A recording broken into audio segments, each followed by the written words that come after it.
So 3D printing, again, is I kind of put a quickie together for people because at that time we needed something. And it went over well. Guys asked to revisit it. So we did. We are. So 3D printing is additive manufacturing. Everything you mostly would think of is subtractive machining. You drill a hole, you sand, you file, you take something away, you're subtracting. Well, 3D printing is additive. So how new is this to some of you guys? Like, you all know about it? You heard about it? Okay, well, you got to think back. This actually started back in the 80s. So it's not new, but think back about a light bulb, an airplane, a steam engine, move up to the World Wide Web, the internet. These things back then, like the light bulb, that wasn't accepted. Electricity wasn't accepted. It took years, sometimes decades, for these thoughts, these ideas, these innovations to come forward, to work out that, hey, this is something that can make our lives better, and it'll open up avenues for other possibilities. Just think about all the things that came about because of electricity. There's a lot of inventors out there, a lot of them, like Nikola Tesla, Thomas Edison, Albert Einstein. Not like Albert Einstein's brother, though, Frank. Who got it? You got it. Frankenstein. Okay. All right. He had one invention, didn't go good. So 3D printing is a process for making a physical object out of a three-dimensional model. And it's typically done by laying down multiple small layers, and I do mean small. It takes a while. So it takes a digital representation of something that it's just a representation, and it can turn it into a tangible item. Now, additive manufacturing differs greatly from typical machining. I gotta get my thoughts together here. Oh yeah. So, because like I said, you're adding in typically very small amounts and layers, and in the sub-millimeter scale. So remember that 1 millimeter is approximately 0.039, okay? Now we're talking sub-millimeters. Millimeters, Blaine. We ran into a little glitch where we were working on a little project, and he sent me the files. Man, I loaded them a couple of times. I threw them onto my slicer, and there's nothing there. It's an empty. I look at the file. There's a file. There's nothing showing. He did it in inches. Everything I have works in millimeters. So I had to increase it, because it was a two-part thing. I had to increase the one by 1,000%, and then the mating part by 1,010%. And there it was. So he said and I think we ran into this the last time. Yes, I think we did. So in machining, and Mike, I know you're here, there's some instances where a part you want to make or have or need, you just can't make it the way you want unless you make it in like assemblies, and it adds to the whole process of making the parts and getting the tooling and the fixture. And Jim, you know exactly what I'm talking about. And so there are just some parts you just can't make the way you would like to. So in the 3D printing, you can get away with it. And I know I have an old example here. I did one for my son, I know, of a golf ball, bigger, but you can print things with things inside of them. Features can be included on the inside. Like this little guy, it's a little Tyrannosaurus Rex. It all wiggles and moves, and his jaw moves and everything. This was done in one print. There's no assembly. You take it off the build plate, and there it is. There's some really cool stuff out there. This little octopus, I scaled it down so it doesn't take so long to print. That's what they call print in place. There's no assembly. Do I have to catch up to you, or you catch up to me? No, I'm not moving. Oh, okay. I mean, you can do some really cool stuff. There's so much cool stuff on the internet.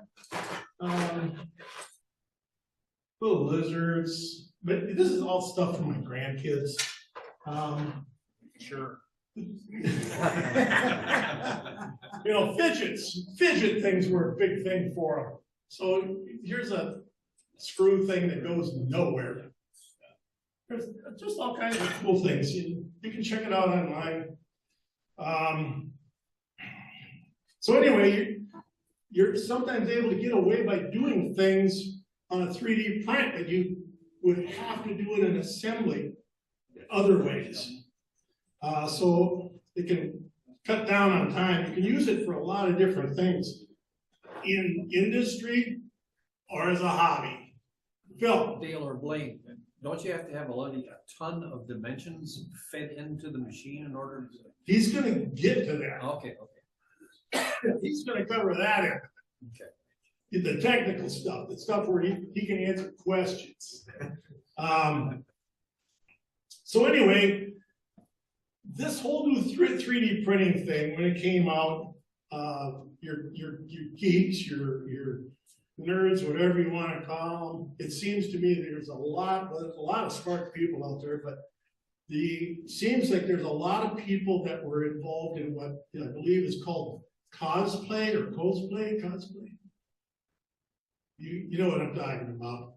They're making all kinds of stuff. I mean, stuff I'm not interested in, but they're making some cool stuff. And that person is able to do it in their spare bedroom or in a corner of their bedroom in an apartment with no tools. They're just able to print this stuff out. How are they able to do it? Well, there's not a lot of costs. You can spend a little bit of money or a lot of money on a 3D printer. There's a lot of different kinds of 3D printers. One way that they're coming up with this stuff is actually designing it. Another way is something called, I always have trouble with this word, photogrammetry. I'll get it. And I used to have a pretty good program on my phone where you just go around and take pictures of the item, okay? Now I know what I forgot to bring. Anyway, and then you could take that file and feed it into the computer and you'd be able to print out that item.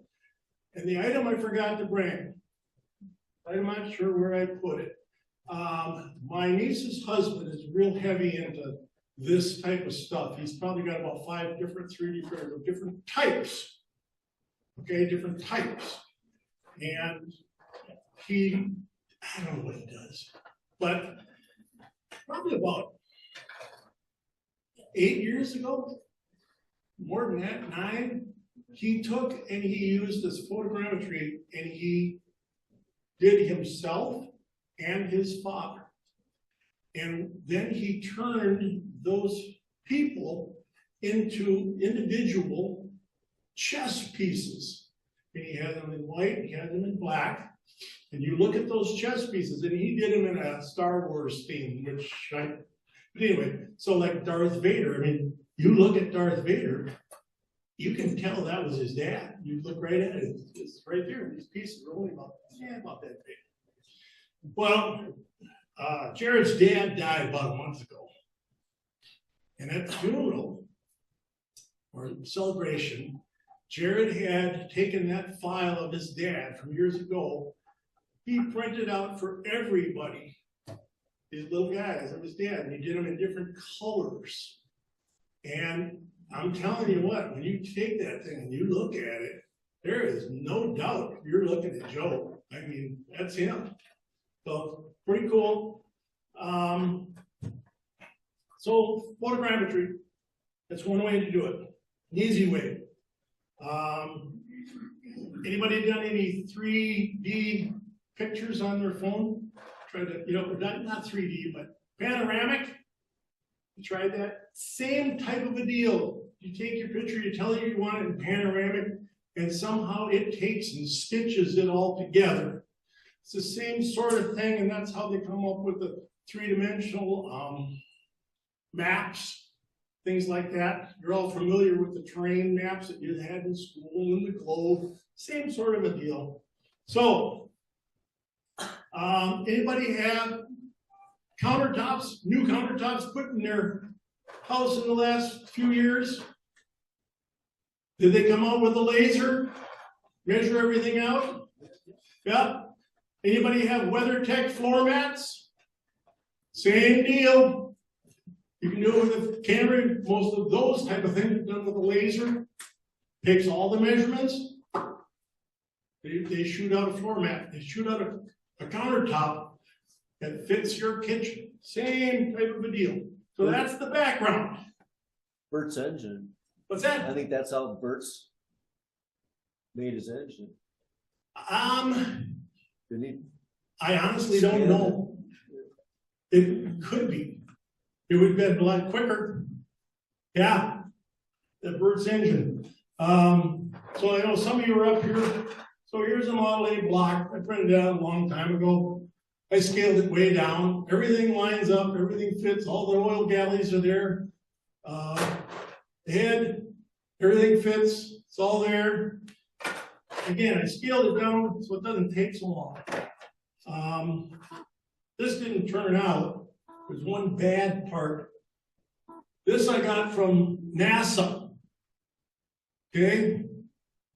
Initially, the International Space System, they were going to send up tools and all kinds of things. Well, they said, well, if we send up a 3D printer, they can print what they need. Well, this was one of the first things that they came up with was a adjustable wrench. My little gear didn't turn out so good, but they would just print what they needed instead of taking it with.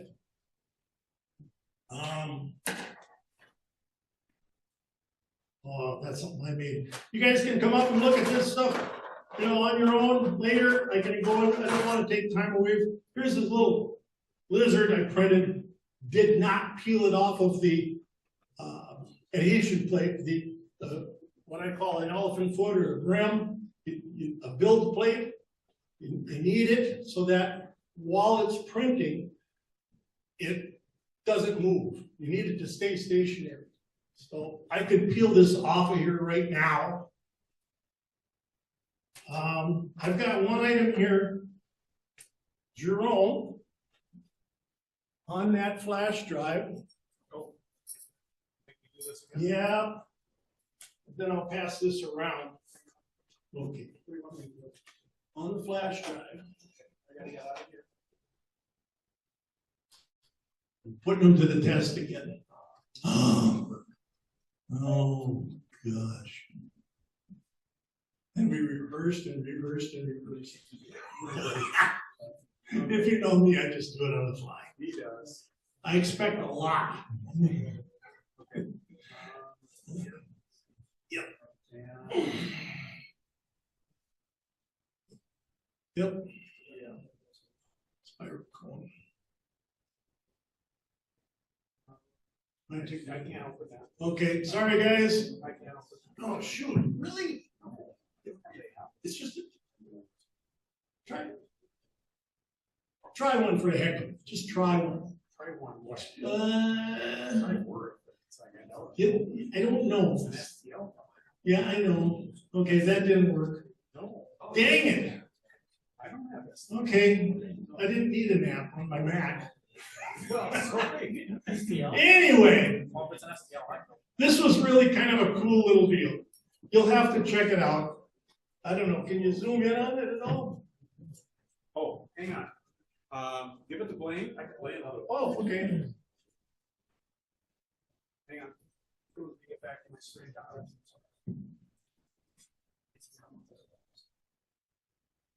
This was kind of a neat little thing.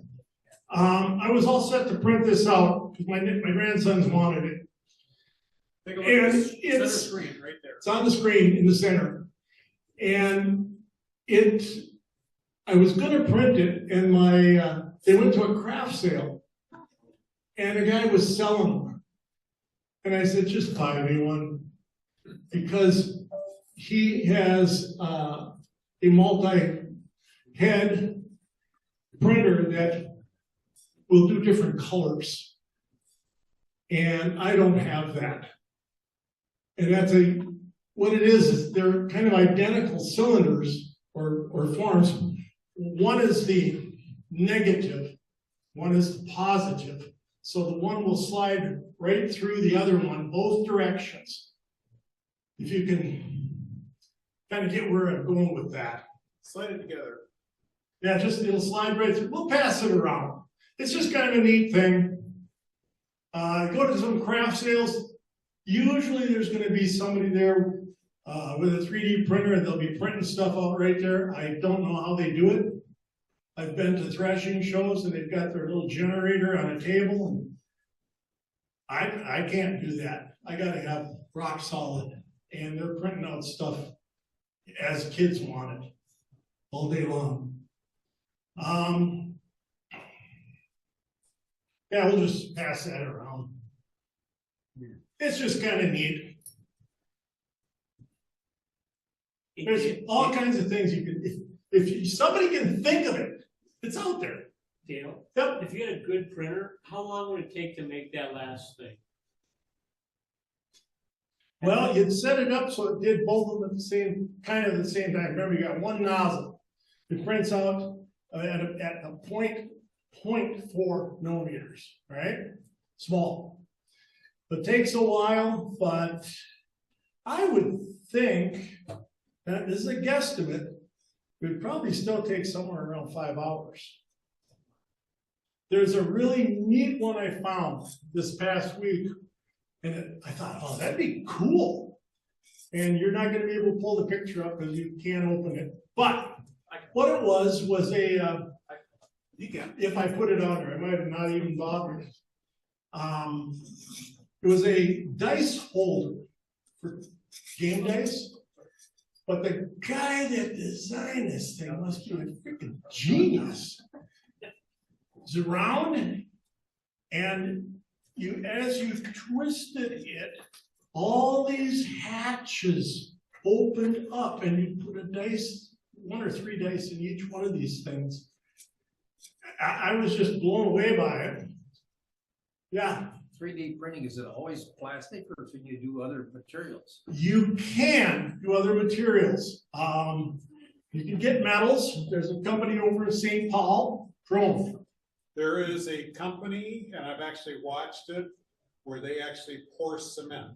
using Yes. The same process, and they'll actually pour the footings and the entire walls using the 3D process of, and it's a slurry that they're pouring out, and they use cement, but it's the same process of building up, like Dale was talking about, using a 3D process. Yep.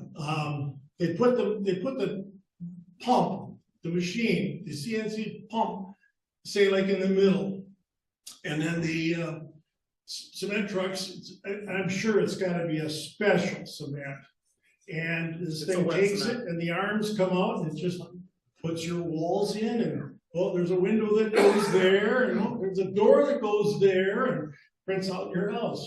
Here. There's a whole town in, I think it's Texas or Arizona. Is that right? I know they're doing it. You couldn't do that with steel, all right?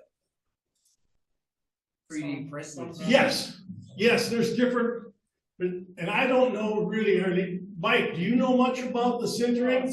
It's the sophistication of the machine and the numbers of metals now that can be formed with 3D printing. We have to have really hot clothes, but.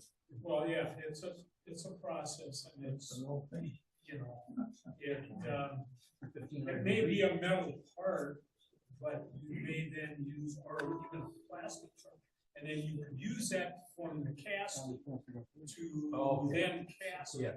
Jay Leno does parts on his, if you watch his videos, they have many times reproduced parts for cars that no longer, the parts still exist. He has the capability with his machine to 3D print metals and actually use those parts. I've been away from it for 6 years now. Yeah, you also got. But back then, we did have a couple of our guys go, it was over in St. Paul, and they had the 3D printer, and they used sintered metal. And at that time, for them to spit out the part for you, that we were looking at, I thought was 50 grand. I would say probably more than that. But anyway, the company in St. Paul, that's what I'm thinking of, is a Swedish company. They have to have their US headquarters in the Twin Cities area. And they do, that's the company that Leno uses. In fact, they provide him, I think, with a 3D printer just. But if you're doing metal, it would have to be plastic mold and then. No. No. It prints layers of sintered metal and it comes out with a metal part. It just, some metals can't, Yeah. but other metals. It's called powder bed fusion.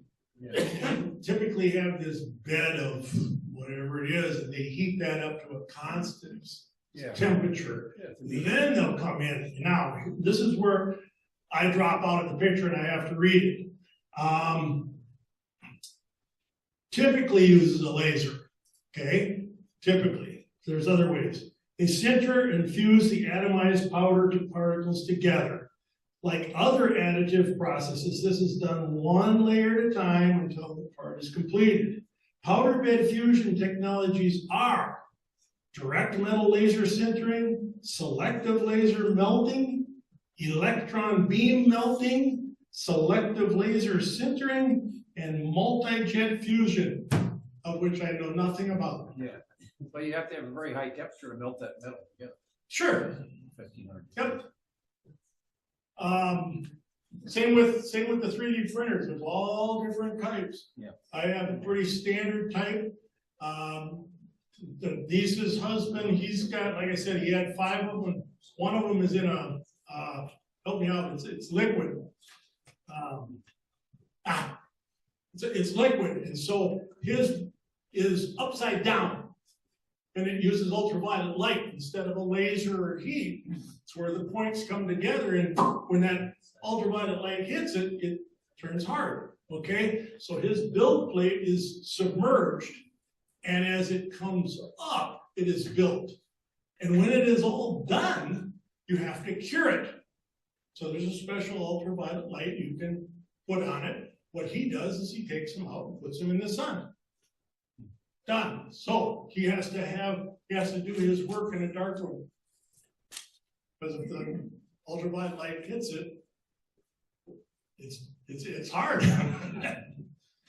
So that's it for me. We can go over some more of this stuff, in the socializing part, but I'm gonna hand it over to this guy because this is where you're gonna learn something. Oh, you're all wired. Yep. Can I add something? Sure. So that printed hub that I brought in. Yep. That's gonna be a car front hub. And, so we are gonna make that in steel. And one way we were gonna do it is, that's a 3D print in plastic, but we made a model, a 3D model And there's a company in Montrose, Craft Pattern, that has a 3D printer that will print sand. So they can print a sand mold and pour that. Okay. And, they're one of, I think there's only, can't remember if it was 7 or 17 of those machines in this country. And they have one here in Minnesota, but the price to print the mold and pour one part was about $3,500. Yeah, I believe it. And, so right now, we're working with a company in Ohio that I sent a file to, the 3D file of the model, and they have printed basically a wax to make up investment casting. Investment casting, you take a wax and you make a ceramic shell around it by dipping it, and then you can melt the wax out and pour steel in. And so they were going to, let's see, they were gonna look at printing the sand also, found the same problem. And I think it was $95. They printed a hub just like that in a plastic that vaporizes at the same temperature wax melts at. And then they can make a shell and pour a steel cast for way less money than the other company. So, so that's a practical, a few $100. I think. Mike, you got something to add? Well, it just, what came to mind was about 15 years ago, I was at a machine tool show in Chicago, and they used the example of Ford Motor Company was using 3D printing, had been using it for a long time in a prototype. And the example they used was they had a 3D printer that would print a part about a third the size of a dashboard. So engineering would make a CAD drawing of the dashboard. And they put the right side of the dashboard in one 3D printer. They put the center of the dashboard in another 3D printer, and they put the left side of the dashboard. The next morning, they'd come in with 3 pieces glued together that would be the prototype dashboard, which would go in the prototype car, and they'd start making changes to it and redraw those changes into the next dashboard they wanted, the next version. Overnight, again, a right side, a left side, and the center part. The next morning, they would have the revised dashboard to try inside the car.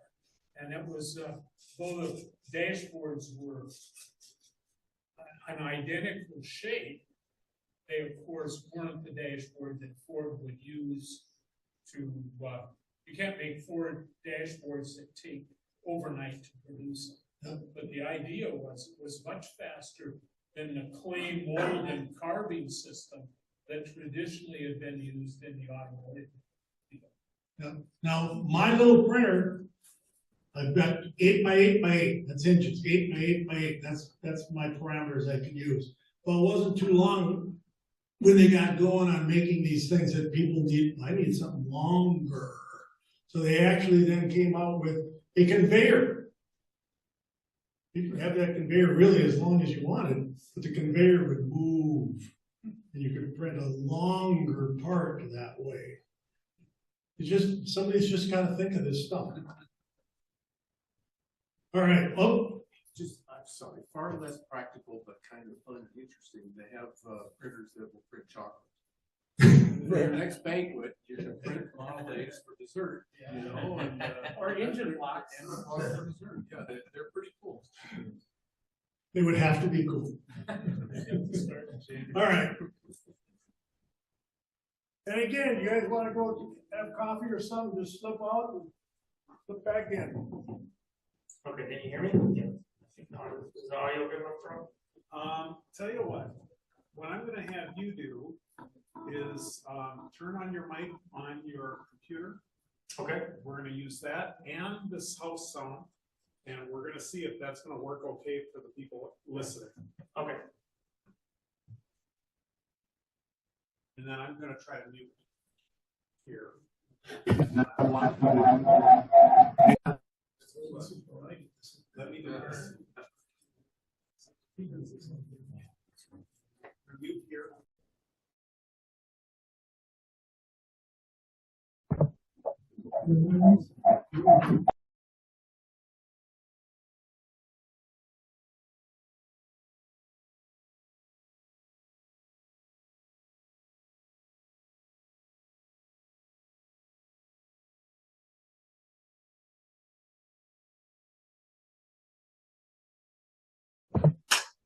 I think you're good. Okay, that better? Yeah, and then what I'm gonna do is I'm gonna put you on speaker view, and there you're in the big screen, and you're got the show. Okay.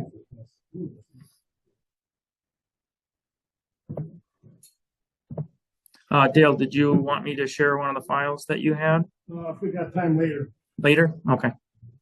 Okay. I'm going to start.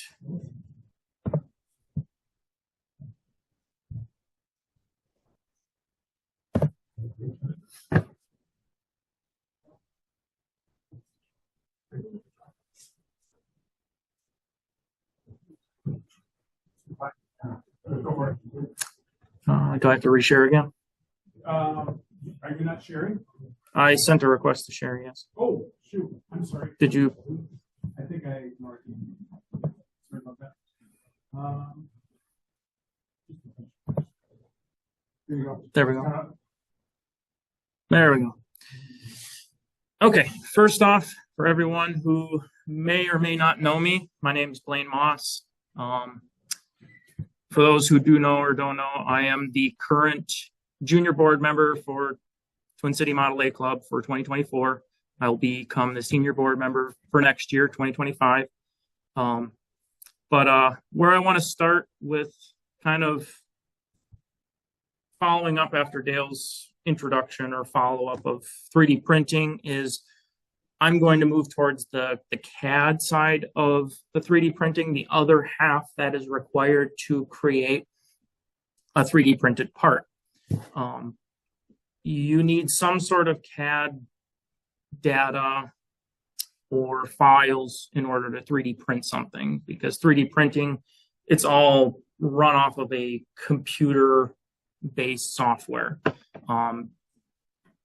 Each 3D printer has its own software by whatever the company created that 3D printer. They have their own softwares that printer operates within. And all of them kind of fall into the same suit of CAD, as you can see on the screen, CAD. It stands for Computer Aided Design, which is a generalistic term for any CAD platform or 3D, 2D designing software that can do 2D, 3D modeling, drafting capabilities. So that's just so as I go through the presentation and I reference to CAD, that's what I'm referring to. It's a computer aided software that is creating that data to do some sort of manufacturing, whether it be the additive for 3D printing or even manufacturing in a machine shop with tool and die, machining aluminum, steel, whatever. A lot of tooling nowadays requires some form of CAD. Most places operate off of CAD systems and 3D files.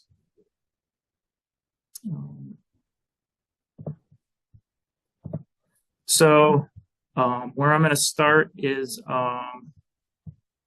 here is a 2D drawing, 2D drafted drawing for an example.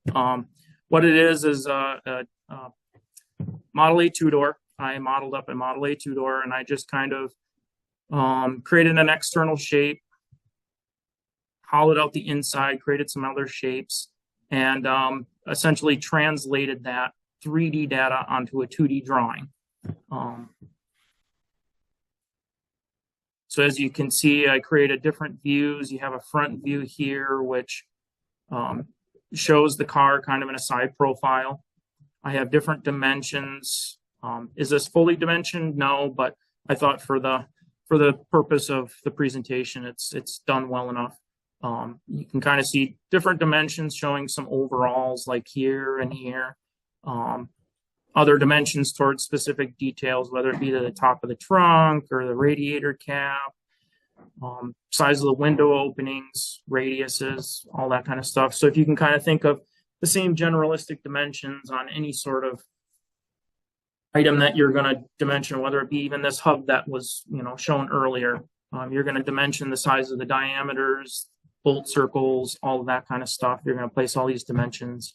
Some places operate on, quoting with 2D drawings. They'll ask you for a 2D drawing. They'll look at it. They'll have someone internally that looks at that 2D drawing and can kind of generalize, figure out how they're going to machine that, manufacture that, whether it be an assembly, a single part, whether they're going to cast it, make it machine it out of a piece of billet or whatever. So 2D prints are important. You hold a lot of tolerancing, dimensioning, all of that. That tells the manufacturer what features are most important and less important based on tolerances. Then you can get more into the GD&T, which is geometric tolerancing and dimensioning.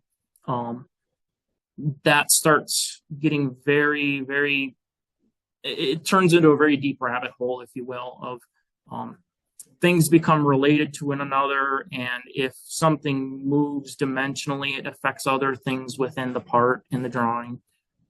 But this is kind of a general overview of a drawing. You have title block, which generally tells you dates, who created it, who approved it, general tolerances like down here in the corner. You have part numbers, you have titles, all of this different stuff that's listed here that's either useful for internal purpose for the person who has created the drawing, the company who has created the part, but some of it is also important to the manufacturers, the suppliers who are going to create and manufacture that part for that company. Usually in this area, the title block, the tolerancing is important to the manufacturer. Obviously, you have a material title block here. That is important so they can follow suit with a material type for the item that is being manufactured. Notes are also important. You can call out all sorts of different things in notes, whether it be where to add sealants, what kind of sealants to add. Certain operations like note 2, it says deburr sharp edges. That tells whoever's going to manufacture it, no matter which way and how they manufacture it, that we want the part to be completely deburred, so there's no sharp edges, no burrs, no nothing on the part that can cut somebody's finger in handling. Can do all sorts of different notes of that nature and of that nature to create the part and or finish the part at this level on this drawing.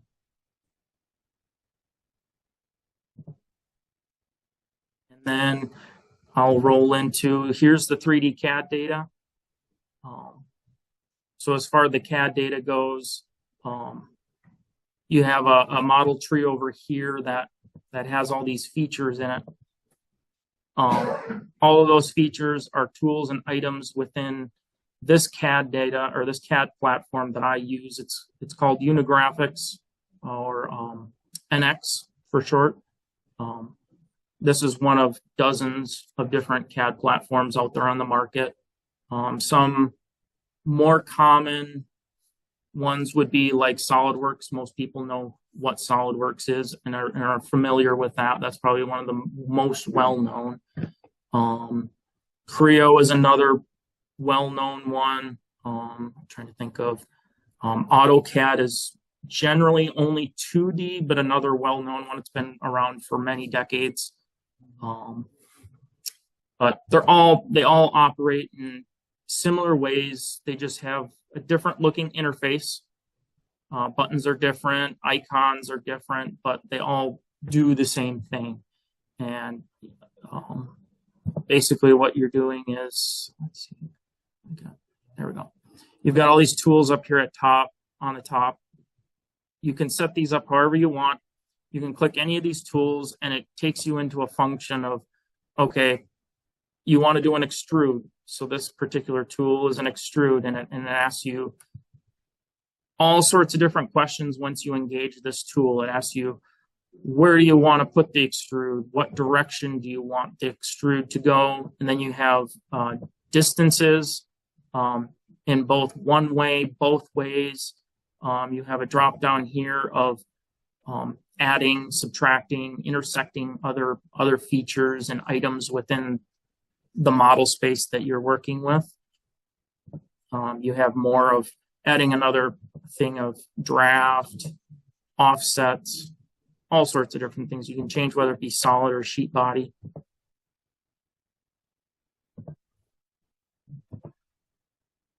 So kind of spin this around a little bit so you can kind of get an idea of what the model looks like. As you can see, it's hollowed out to a very general thickness, constant thickness around the wall with some general features on the inside, windows, some fender lines, hood lines, wheel lines, that kind of stuff.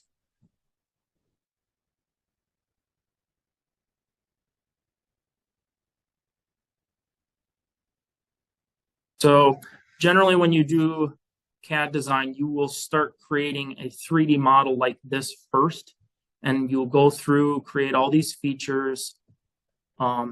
And once you get to the point of being done creating the 3D CAD, that's when you would move towards creating your 2D CAD.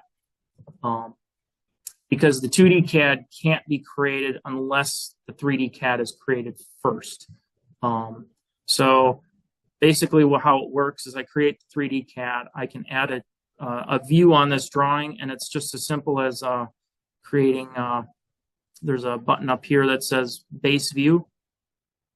I can just click that and it takes me again into a tool.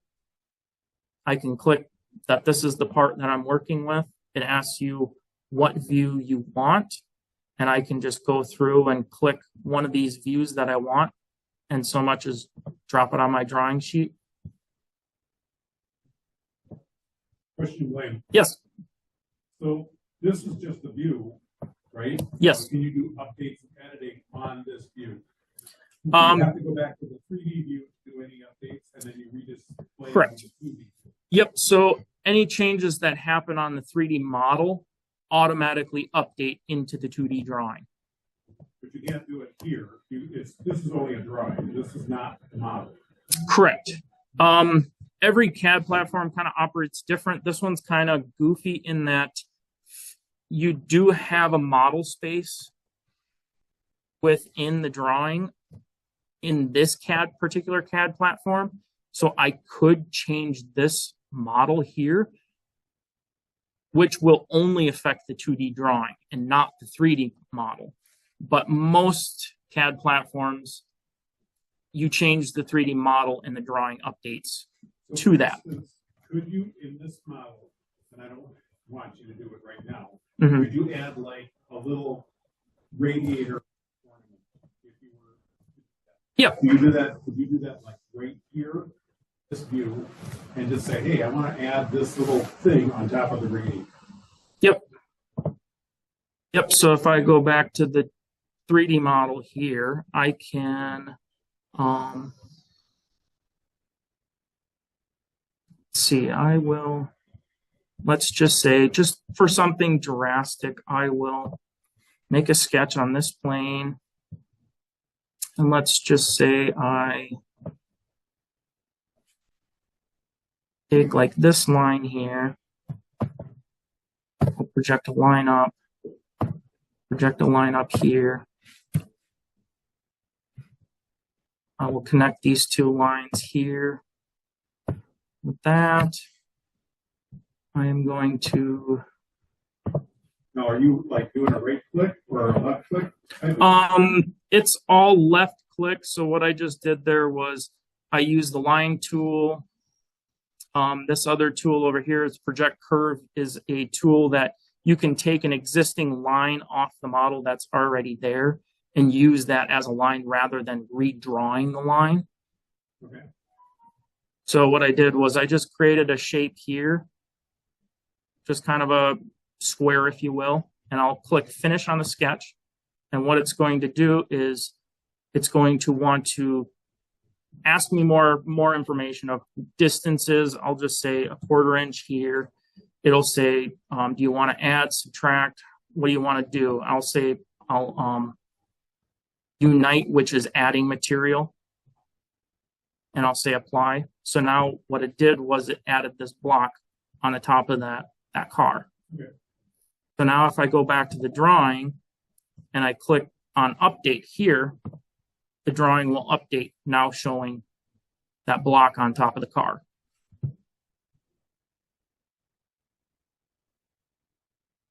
So then the views also show the corresponding lines, as you can see through here.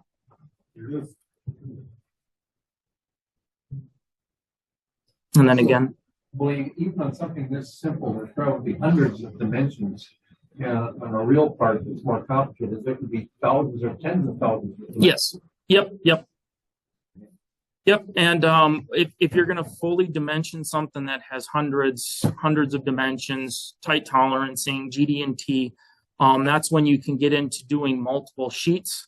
So I can just click here and add another sheet. And by adding another sheet, you can add more views, more detailed views, and that just allows you to show more of those dimensions, specific areas of the part, the drawing, different views, different angles, and it kind of helps you control different details because you might have an undercut or a hole drilled at a weird angle and you have to section the view at a certain way in order to show that hole more square with how you have the views oriented in the sheet. Certain sectioning tools within the CAD platform allows you to change the angles of those views and show those details more closely, more detailed, larger lines. So views aren't just tiny, hard to see where lines are going and dimensions are being held. And as far as like spacing and dimensions, it kind of comes down to visual aesthetics, if you will. It's something that you kind of acquire with time. As views get crowded, you might have to start adding more views just to space your dimensions out to other views, different sheets. So you're not trying to get everything all in one single view, if you will. You can split it out, do multiple sheets, move some dimensions to other views, and kind of help make other views less busy because all these dimensions lines, they will start blending in with the part that is being manufactured. And it's hard to tell what's a dimension line, what is the part. And you'll start getting a lot of questions. You might even run into manufacturing issues with the company that you're dealing with because they're getting that stuff confused.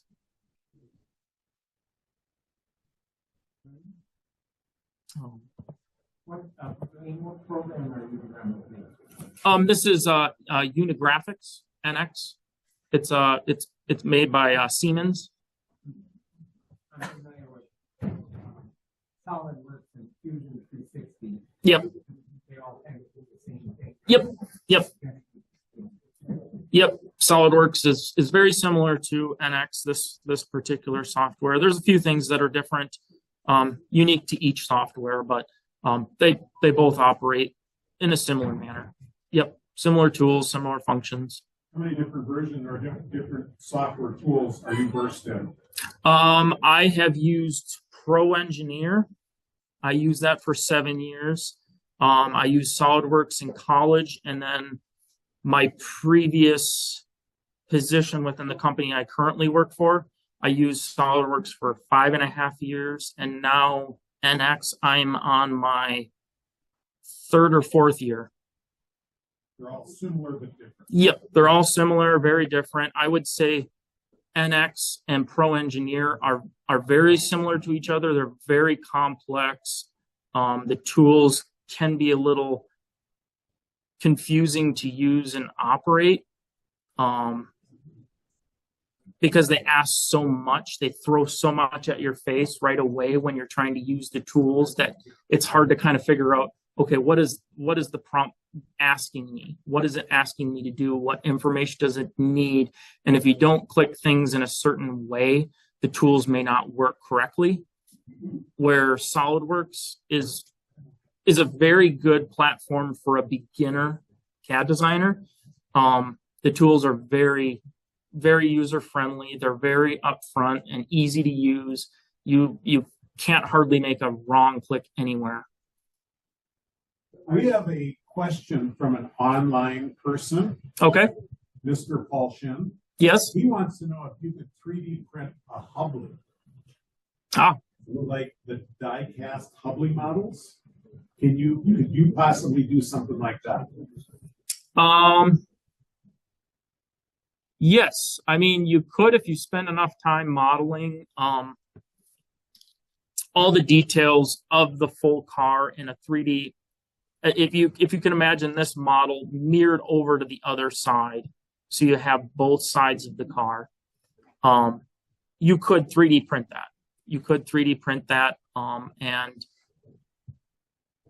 how the 3D printing works also is if you have a model that would be essentially a large square that would be solid filled, I think Dale can contest that you can set it up to print the part hollow to a certain wall thickness, so it's not a solid block of plastic that weighs 3 pounds or something. You could 3D print it, even though it's a certain size, it's hollow on the inside. So if you cut it, it would be open on the inside. But actually, the parts on a model would come on a model sheet. Could you scan that? You'd have all the parts would be there, and you just take them apart and assemble.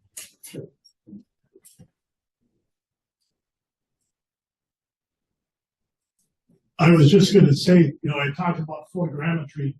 There are actual scanners. Yep. So if you had the Hubley model parts, yep, you could use an actual scanner that's made for that and get much better results. Yes, that would be the better way to do it. Scanning would definitely give you a more accurate 3D represented model of that item. Even if it is the full item, you could scan it on all sides and it'll give you a more accurate representation of what that is, rather than taking an item, taking a caliper, a tape measure, and constantly measuring everything, and then you have to translate those measurements into your CAD platform, into your CAD software, and make those extrudes, revolves, and this and that, which will all take time. A scanner would save you, depending on the size of the part, hours of measuring and calibrating. Yep. That part next to you there. Yeah, the sub? That was scanned and printed without touching a drawing. Yep. That was just scanned and printed. Yep. Just like that. Yep. I guess a model like that, you could easily, if you had an original, you could scan it. Yep. If it has to be split, then it wouldn't take a ton of time to hollow it out, Correct. Yep. So yeah, it's very practical. Yeah, and the 3D scanning is an interesting. I've have a little experience not using it, but I have a little experience with having been on the receiving end of a 3D scan model directly from the 3D scanner.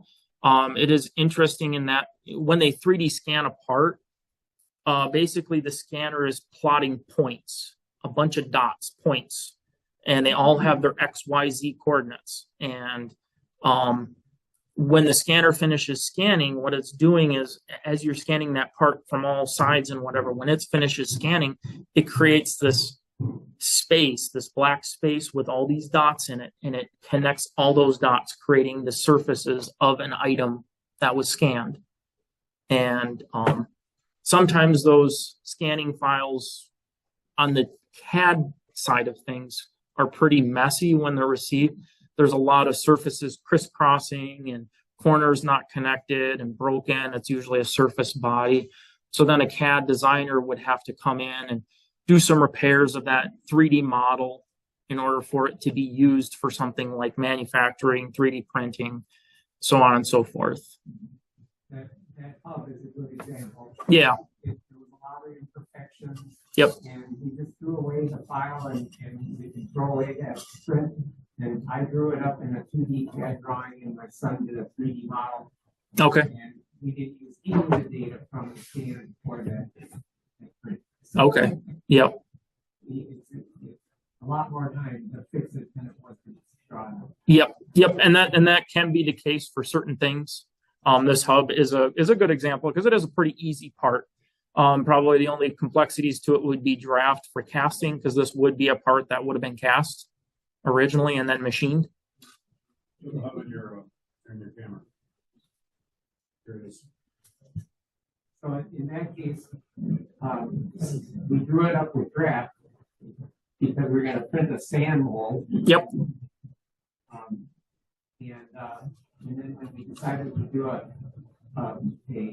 investment casting, you don't need to draft. Yep. Sure. Investing the part and or melting it out and pouring the metal in. Yep. Draft meaning you're separating the mold. Yep, because you have that wax. Being you're melting it out, you don't have to have anything. Two parts pull apart from one another. You're just melting that wax out of it. Yep. Would have to machines after when they get smaller? Yes. Yep. Yeah. First we put a machining stock on the part so that when you get done, then you've got enough to machine it. Yep. Yeah, you could do away with draft, but you could still need the machine stock to machine all the different areas, whether it be the threads around the top here for the axle nut or the inside for bearing races, all that kind of stuff. You would still need the machine stock to machine all that out. I think with the printer, there are programs, say you wanted to use less plastic to make that part, you can put honeycomb type structure. Yes. Inside. Yep. Minimize the amount of filament that's needed. And I think that can be programmed in automatically by the printer or by whoever's creating the program. Yep. Within the 3D printer settings, you can set certain parameters, I'm sure, for how large or little fine honeycomb you want inside the part to kind of help lighten it and use less material. Correct. Yep. It wouldn't have to be solid. Yep.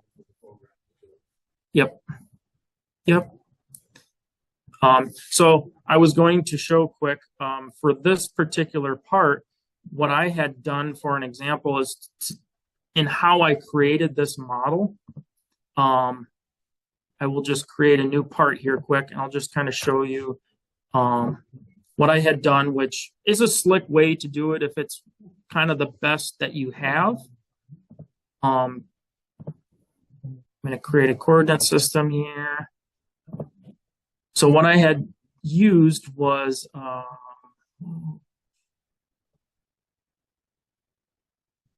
there's this raster image, which it's just the name of a tool for within this program. It essentially allows you to import a picture. I'm going to select a plane to import the picture. I'm going to say operating system, which is the computer. I'm going to go to my desktop. I already browsed the internet and picked a picture that I want. Let's see, PNG. I'm going to import this picture. What it is a Model A AA. So how I created this model was, oh, darn it.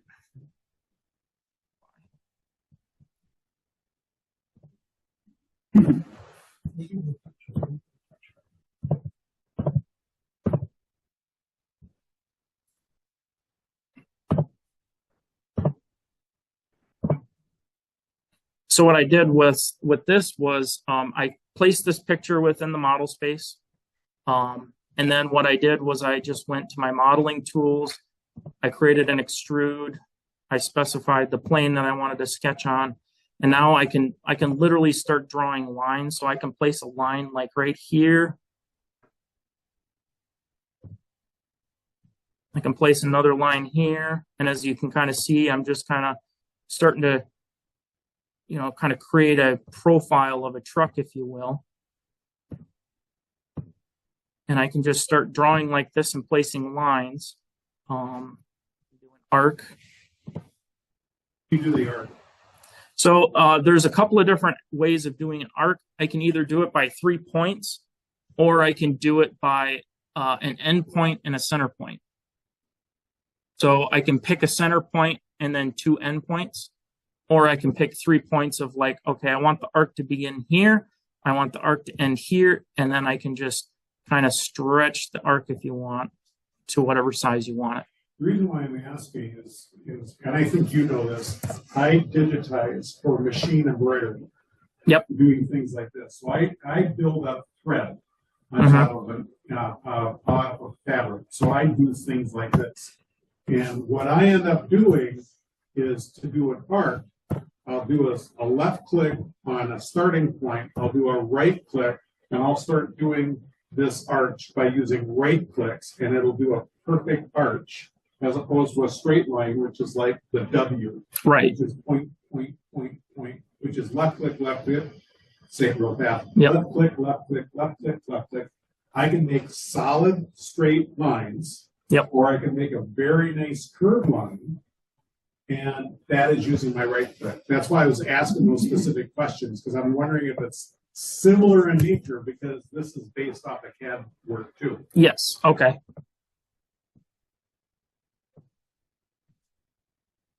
Yeah, and I'm not sure. I mean, it's as far as like a line, all it is it's one left click, and then it gives you this red line, if you will. Yep.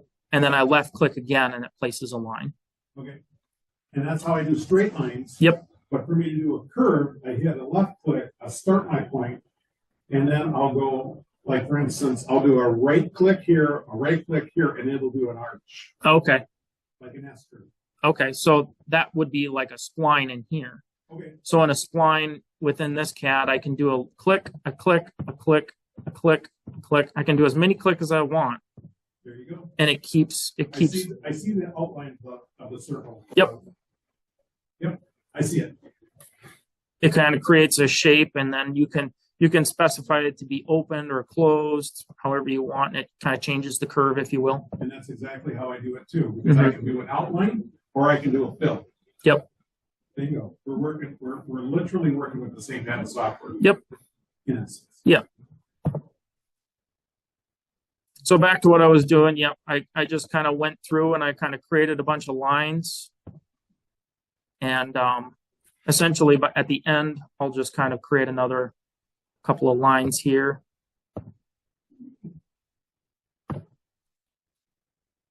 You kind of finish, I would finish drawing the profile of this truck, tires, all that stuff, fenders. And then when I would click finish here on the sketch, it goes again into the extrude tool. It shows then, okay, how tall do you want to make it? 25 millimeters there. I will, no draft. This is going to be none here. I'll just say apply. It defaults to wireframe, but I can change it to a solid form. So you can kind of see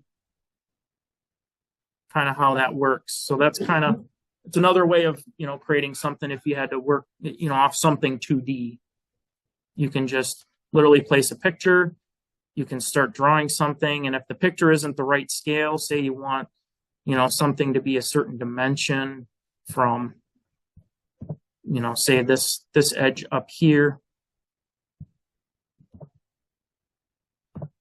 to the end of the box. Let's say you wanted a certain dimension. So this is 115.28 millimeters. Say you wanted it to be 500 millimeters or something. You can come back to your modeling tool. You can do a little calculation, and you can do a scale. There should be, I'm not sure if I have it up. You can do a scale body. It brings up that tool. You can say, I want this to grow by uniform. Let's see.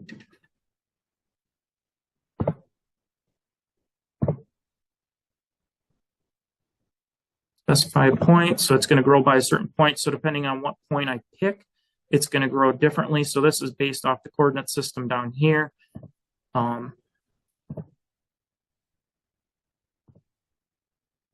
Scale factor. So see, as it grows bigger, how it moves away from where it's growing. That's because I have the point that I'm growing from not on the part itself. If I change this point here to be, say, a point on the part, I will change this to, say, endpoint here. I'll say I want it to grow based on this point here, which is an edge of the part. Now, as it scales up, it continues to grow off that point. Do you do fractional increases? Yeah, you should. Go 10% bigger. Yep, you should be able to change. I can go in this formula here, and I can change this to a different unit, and I can change it to a percent, if you will, Okay. and grow by that instead.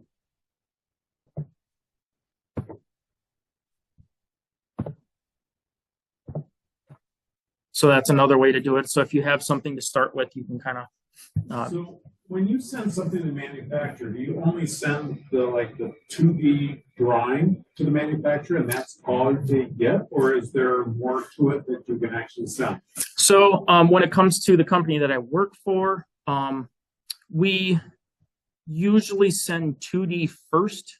What we usually do is we create the 3D parts, the 2D drawings, and then we bombard a bunch of different suppliers within our company contacts, if you will, of, hey, we've got these sheet metal parts, we have these bars to be machined and holes tapped and drilled. We'll bombard a whole bunch of suppliers, vendors with 2D prints. They'll send us back quotes on all the itemized items that we sent them of, this part's going to cost this much to machine, this part's going to cost that to manufacture, yada, yada. And we'll go through and we'll decide which parts we want made where, and who's going to make what, this and that. And then when we accept those quotes based on the parts we want manufactured at certain places, we'll then send them 3D data if they want it. Otherwise, it's up to them if they want to just build off the 2D prints or if they want to use our 3D data to manufacture from. How often do they ask for 3D data? What's the percentage of time? It depends on the parts. I would say sheet metal forming, they generally do not want 3D because from there, there's no 3D benefit in forming sheet metal. They're just going to have a flat panel cut on a laser, and then they're going to mark their bend lines, if you will, and they're just going to start bending because there's no machine that can use the 3D data to create a sheet metal part, if you will.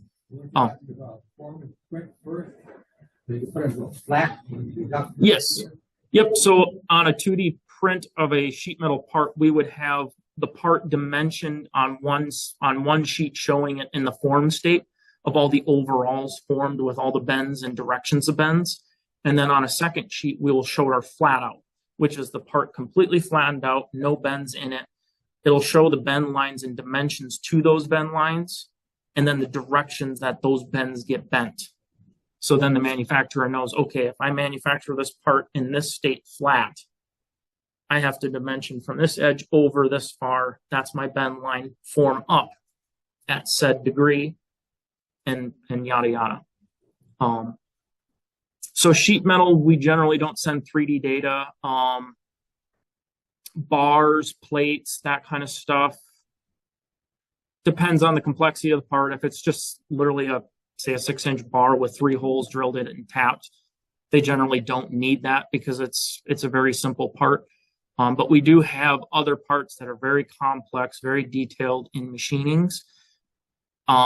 They will take the 3D data from those files because it's easier for them to plop into their CNC milling center CAD platforms and then just simulate cutters on it and then basically machine the parts per print per our model that we provided them. And then they just do a dimensional inspection on it when they're done with it. It's quicker than easier for them to take our data that we've already created and machine the part and then just do a quick dimensional inspection of it. rather than them recreating that data that we've already have. How much back and forth on a 3D model or 3D print that needs to go? How much back and forth actually happens before they even start doing some work done at that point? Does it usually go, yeah, we got it, we're fine, we're good? Or do they have to go back and forth and get clarity on a lot of different stuff? We have had the instances where we have held meetings with vendors. We have a complex set of parts and weldments, and we've held meetings with those vendors. I share my screen, I pull those models up, and I show them, yeah, this is what we're doing, this is what we're asking to have done. And it kind of helps them see the finished 3D, if you will, of what we're trying to build. And it kind of helps both of us get on the same page of what our expectations are and what their manufacturing capabilities are, and that we understand they can do it or can't do it. Or if I'm trying to make them build something that they can't do, they'll tell me, hey, design this in a different way so we can manufacture this way. It'll be quicker, it'll be easier, it'll result in a better product for you, and it'll be easier on us. Do you ever send data files over, and do they have the same software and the same version of software that you have so that they can exactly see what you have done? Or is that just not normally done that way? Yeah, I have yet to probably run into somebody who uses NX. NX is not a very widely used CAD software. I was just wondering if you sent the entire data file of what you did. And if you could send that over, they could exactly, it might eliminate a step. Yep. I'm just wondering. Yep. Okay. Yep. No, we usually deal in step files. They're called .stps. Those are, it's like a PDF, if you will, of the CAD world. Step files are just a very broad, generic file type that any CAD platform can bring in, import or export.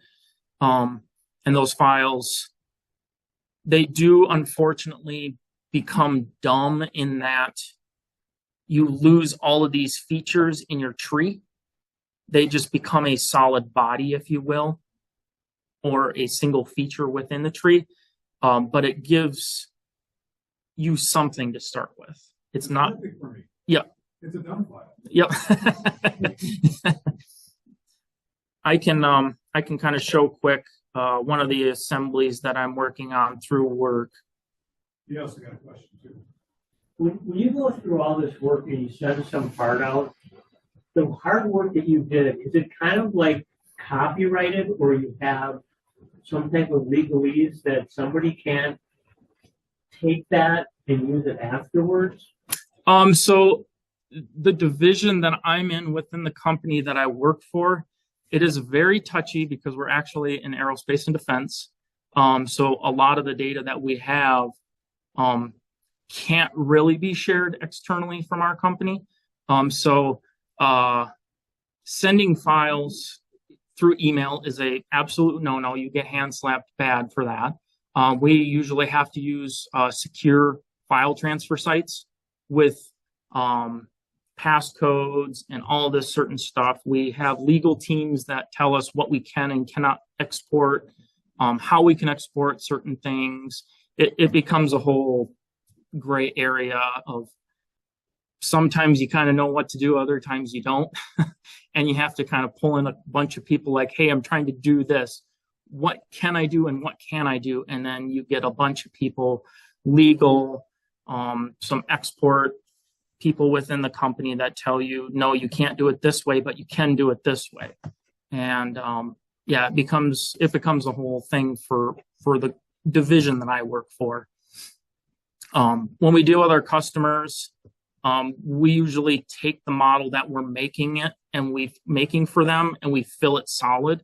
So all they have is the external shape, and that is it, because we presume everything internal of those external walls is proprietary to the company, and we do not want to provide any of our customers with any more information than we have to. So we try and hold our cards tight to our chest, if you will, when it comes to sharing certain data. You should mention that these programs aren't cheap.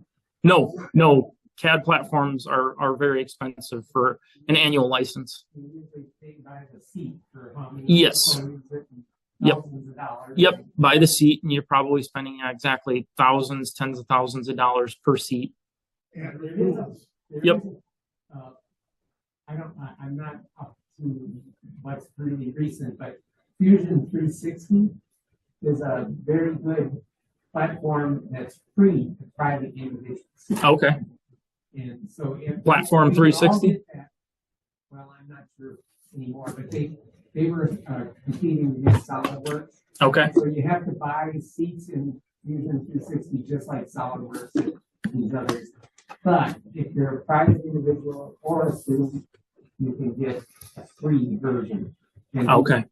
literally everything you're talking about for nothing. Mhm. And so for hobbyists, it's just wonderful. Yeah, So Fusion 360, you say, huh? Fusion 360, and that guy gave me a tip on that, and my son right away got it, and he ended up getting his company that I think that's licensed for 5 seats. Okay, But he also does my There's- modeling for me. There's a number of free ones out there. I suppose now, yeah. There's a lot. And I've Yep. tried different ones. I don't like that one. I don't like that one. You know, they're all different. They're the same, but they're different. yep, Had to find one and settle on one that, okay, now I'm gonna spend some time learning this one. But there's a lot of different ones. out there. mm-hmm. Free, if you wanna check it out online and play around with them. Yep. But yeah, as far as my career, like this is I work for Donaldson, and we make air filtration systems. So this is a air system that's going to be going on a defense ground vehicle. It's got a couple of intake systems up here, another intake system down here. We have some filters inside in here. So those are a couple of filters that our company manufactures. So there's going to be some air that's going to flow into these filters and then out this collar, if you will. And then we've got another inlet that's going in here, and then will be flowing through this internal here, and then through this little box here in the corner, and then come out into the engine compartment of this vehicle. So this collar and the air that's going to be going through these filters is going to be for the engine itself. It's a Liebherr engine. So that's going to be basically kind of like your air intake box on your car. That's what this is going to be doing. It's going to be a intake box for this particular tank. And then this here, down here, like I said, is going to be filtering, kind of pre-filtering air for the engine compartment on the tank. So in this particular file, we've got a combination of sheet metal like this. We've just got some flat sheet metal panels that are formed. We've got, this might be a better example. We've got plates, billet plates that are going to be machined with tapped holes, different protrusions, extrusions, machining. You know, we got a couple of diameters, a square opening. So we got machinings, we've got sheet metal. We've got a couple of purchased items like this fan in here, bracketries. We got some bars, right? This one right here. That's going to be just a simple flat bar with a few holes drilled and tapped.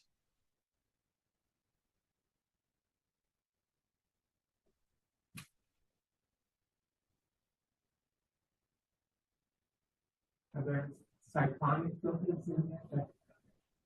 We used to work with Donaldson years ago, and everything was cyclonic.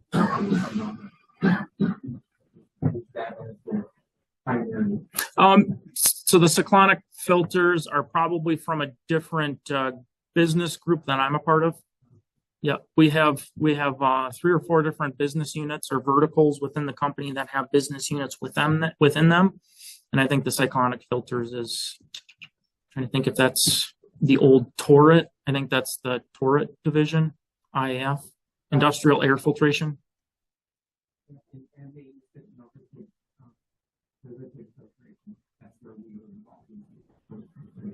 But I saw the cyclonic in air filters on tractors and things that. Okay. Okay. But they don't, they've gotten away from. Yeah, I'm trying to think of cyclonic. I know they do still use cyclonic in some applications, but I think they're the more larger,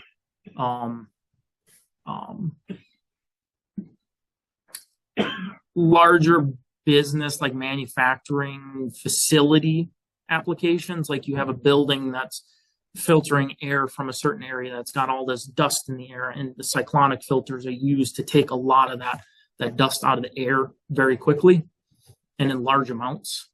I don't know if we really use the cyclonic filters in smaller applications.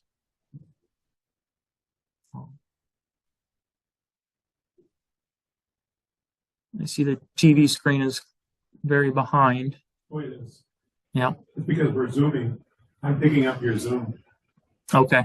So it's like we're going out to the internet and coming back Mhm. to be able to see it. That's why it's taking a while. Mhm. Even if you talk or wave your hand, you can see how much of a delay it is on your screen. Okay. Yep. See, There's a little bit of a delay. Hmm. So Blaine, if that's your project, and you drew that whole thing. Yep. How much time would you have spent to create that? This particular project I started, I think this last summer, end of summer, and yeah, this last summer, and I've been working on it the last couple of months. I am still going through design on this. I'm not done designing this yet. And probably in the coming few weeks, maybe around the first of the year, I'll start doing 2D drafting on this. Yep. Particular business unit that I'm a part of, things don't happen fast. They're very slow. So a lot of our projects, they come, we rush, we do a lot of work, and then it goes away and we hear nothing for months. And then it comes back again. We rush, we do something for a couple of days, we're done. And I'm like, oh, and then it's gone, and we don't know what happened to it again. But yeah, some of these projects, they take years and years to build. We have some projects that took as long as 20 years to build. Yep. To build, the manufacturer, go through prototypes, finally hit production. Yep. Sounds like car restoration. Yeah. Yep. Movies. I think that's most everything I have. Thank you, Blaine. Yep. You're welcome. Now, if you would mute your microphone, Sure. I will turn this back on again, and we'll go back to our. Okay, I'm muted. You're good. Couple things came up. I know, Phil, you were asking some questions about entering all this data. Yeah. Okay, he touched on it, how you can have this point and that point, and you want to make an arc. You want to make it out here, you want to make it down. You just tell it out to here. And the program figures it all out, all those points. You figure it all out. Okay, so you're not telling it where each point is. It figures it all out. And I think, oh gosh, what is it about? It's got to be about 9 years ago. I took you came into the shop. Yep. When they were setting up that new machine. Yep. And the screen, as these CNC machines are running, the data fills up the screen. Yeah. And it's just a blur. It's just, and it'll run like that for days, to make a part, for days. Nobody's gonna input all that data. Somebody else had a question about files and transfers and things like this. Again, I've been away from it, but is it McMaster Car? Yep. You can go McMaster Car. If any of you guys are familiar with the big old yellow McMaster Car book, it's online. You can find a nut. I need a nut. You can get that file. Boom, put it in the 3D printer and print that nut. It's literally that easy for file transfer. All the data associated with manufacturing that nut is in that file you get from them, right? All those dimensions. It's all there. You don't have to do anything. Yeah, I they don't have, know if you can load anything off my flash drive. yeah, I can. I don't even remember what I put on there. The other thing is, one of the things touched on was one of the drawbacks of machining complex stuff is some of the parts we used to make, you'd start off with a 300-pound block of some unknown alloy, okay? It was a man-made alloy. It didn't have a name. And you'd take away everything that didn't look like the part. Same way, you know, they did marble carvings, take away everything that doesn't look like it. Well, you might end up with a 18-pound part. The rest was all chips. Yep. So that's a drawback. That's all. I don't know how much this material would cost. A lot. There's something else. Yeah, the points of data. Think of it as like you're taking a picture with a digital camera. All those little pixels. You got your camera set at low resolution, high resolution. Those all are pixels. Those all this data in that part. You don't have to put them in there. Well, I was thinking that if you have one dimension and you get a good picture of it, then the machine or the software can figure out all the rest of the dimensions based on the first one, because they're all to scale. You can tell it you want to be proportional. Yeah. Yeah, you can tell it to be proportional. I don't know, do we able to load up anything, Blaine? Well, so what I just did was I went on McMaster-Carr's website. So I pulled up McMaster-Carr here and I just pulled up this tapered roller bearing. What I did was I downloaded a 3D step file of it into my local C drive right here. There's a step file. And what I was just going to show was I can browse to my downloads folder here, click this tapered bearing, and I can import it into this CAD platform that I use and show you the 3D model that McMaster provides right off their website. So this was literally 30 seconds. Click download, find the part, download it, Yep. open up my Now, tab. someone asked me earlier, can you print right from your computer to the 3D printer? Well, if you're set up to do it on your own router or whatever, or if you were wired to it, yeah, you could right now start printing that. But there's thousands of dimensions there, and the computer must know what they all are relative to some fixed point. Yes, so as far as, yeah, you have all these different bodies over here, and each body represents a different feature within this 3D data. Yeah. And each one of those was created from something. Someone had modeled, you know, dimensionally modeled this cylinder or, you know, this ring here. They dimensioned it as a tolerance tab, and then they exported it into a generic file. That generic file is kind of like a still snapshot of what that data was that they created. So you lose a lot of the capability of modifying that model, but it captures a still frame of what that model was and breaks it up into individual bodies and features. So it kind of dumbs it down and makes it 3D representable and manipulable, if you can, for as far as 3D printing or actual size representation. If you're putting an assembly together and you need this size bearing on a shaft you're putting it on. But does that software you downloaded have all the dimensions for each of the parts in this bearing? So I You would mean, can you look at the dimension to see what the dimension is? Yeah. no, because that's part of the original data that this bearing was created from is no longer a part of this file. That's part of like what I'm saying. It's like a still shot of it. It's like if you took a picture of something, you know what it looks like, Yes. but you don't have the necessary like how or what that really is. Yeah. The material types, you don't have that. Or the dimensions, each Correct. of those rollers. I can put this part into a drawing and get dimensions from it, Oh, okay.